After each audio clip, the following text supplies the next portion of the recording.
In the heart of Umojele, a village rich in tradition and stories passed down through the ages, lived Okena and his wife Ugochi. They were known popularly for their love for each other, a couple blessed with beauty and strength. Yet, behind the warmth of their smiles and the gentle hum of their home, a deep sorrow hung like a dark cloud. For years, Ugochi had given birth to beautiful children. Each time, the village would celebrate, singing praises to the gods for their blessings. But each time, the celebration was cut short. Before their children could reach the age of 5, they would fall ill and wither away, leaving Okena and Ugochi heartbroken. It happened again and again, 5 times over the course of 10 years. Every time the couple welcomed a child into the world, death would follow like a shadow. The villagers who initially sympathized with them began to whisper among themselves. In Umojele, when something so unnatural happened repeatedly, the people looked beyond the physical world for answers. The elders gathered, and the whispers soon turned into accusations. It must be Ugochi, one elder said during a secret meeting with Okena. There is something wrong with her. The gods do not strike the same place with lightning so many times. She is cursed. She is an Ogbanje. Okena was devastated by the rumors, but the weight of the accusations became too much to ignore. Every time he saw his wife cradle a lifeless child in her arms, part of him wondered if there was any truth to the villagers' suspicions. He loved her, but his heart was filled with doubt. The final blow came when their 6th child died. The village, now convinced of Ugochi's guilt, demanded action. The elders confronted Okena in the village square, their voices filled with authority of tradition. She has brought death to our children, they said. We cannot let her stay among us. She has become a curse upon this land. Ugochi, already shattered by grief, was unable to defend herself. Her heartbroken eyes looked to her husband, hoping for protection, but Okena stood in silence. His love for her was at war with the expectations of the village, and in the end, he could not speak. The decision was swift. Ugochi was to be banished from Umojele. On the day she left, she walked barefoot through the village, her face expressionless, her heart heavy with both sorrow and betrayal.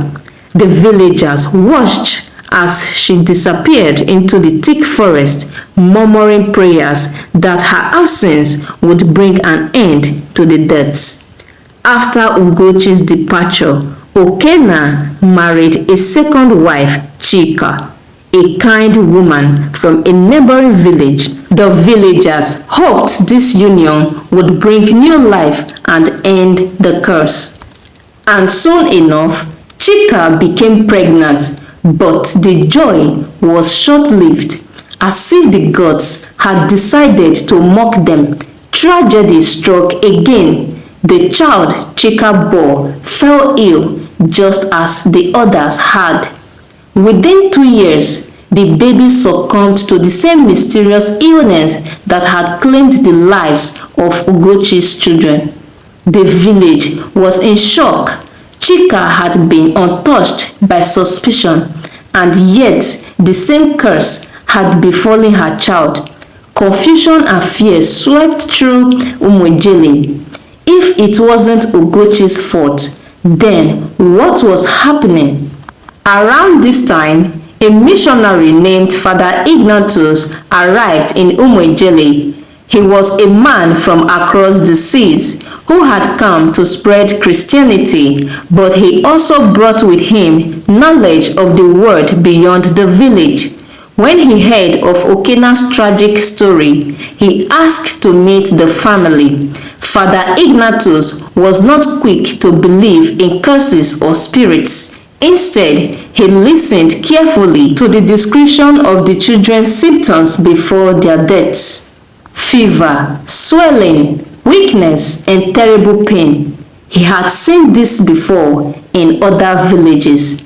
Has anyone in your family had similar issues with their children? He asked Okena.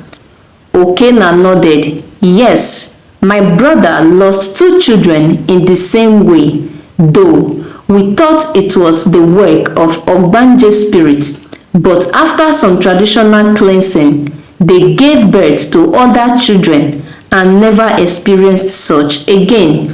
That same cleansing was carried out on my wife on 3 occasions, but our condition remained the same. Father Ignatius looked deeply concerned. I do not believe this is the work of spirits, my friend, he said. It sounds like something we call sickle cell anemia, a disease of the blood that can only be passed down if both parents carry the trait.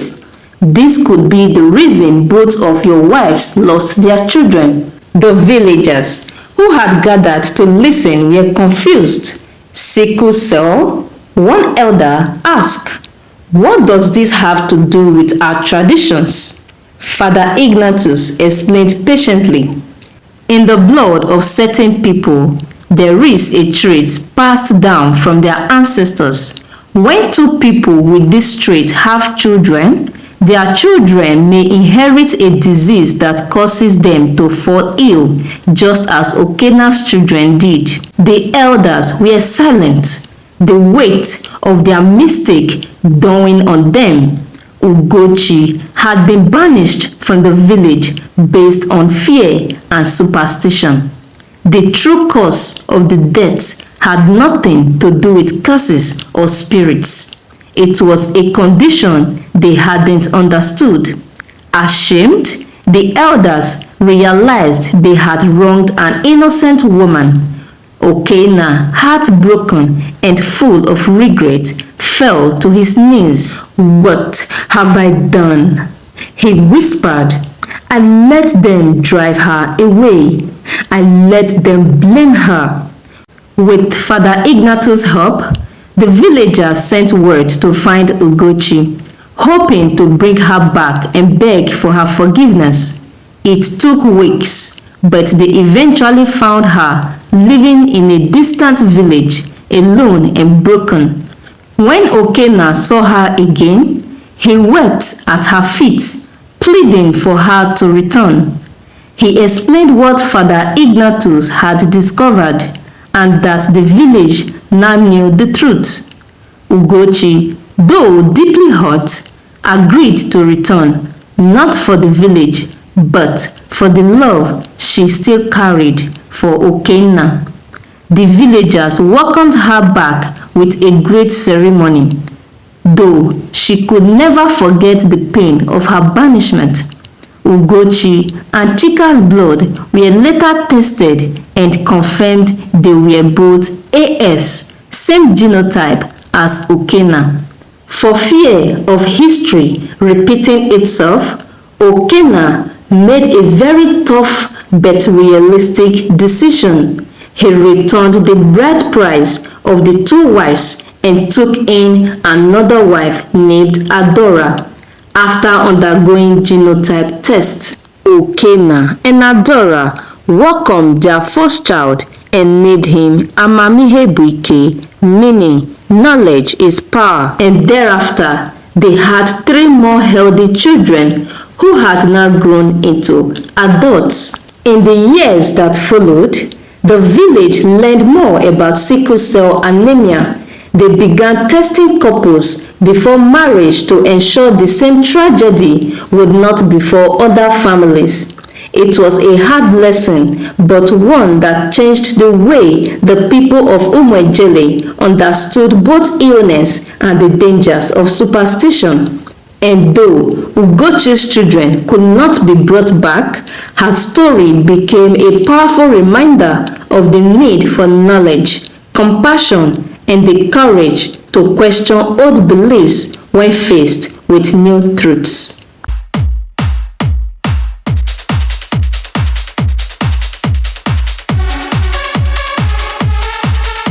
Senna, bringing you amazing life stories. Stay tuned.